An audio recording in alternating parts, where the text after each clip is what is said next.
Hello, Americans. I'm Paul Harvey. You know what the news is. In a minute, you're going to hear the rest of the story.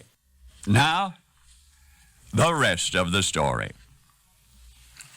It was on a Monday evening in November. The immaculately dressed middle-aged gentleman rose to speak before the Town Chamber of Commerce, a wine connoisseur whose expertise and literature on the subject were renowned throughout all France. The speaker with the sparkling eyes was about to hold the citizens of Orleans spellbound. He said, "Here, I want to show you something." And he held up an enlarged picture of the topic of his lecture, a tiny plant, a microscopic fungus called Mycoderma aceti. This, the lecturer explained, was the magical microorganism that transforms wine into vinegar.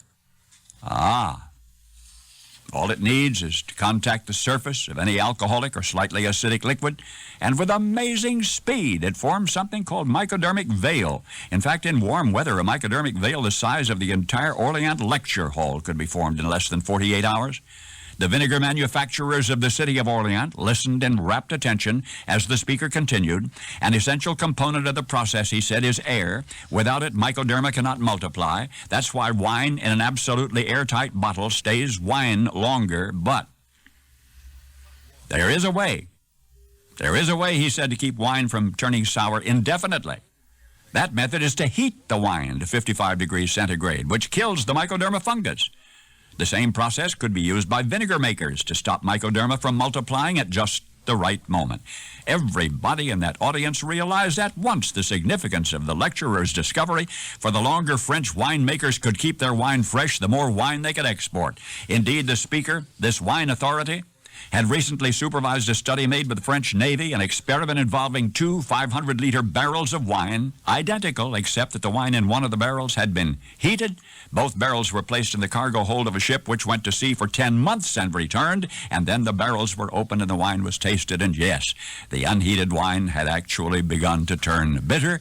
The heated wine had matured without spoiling in the slightest.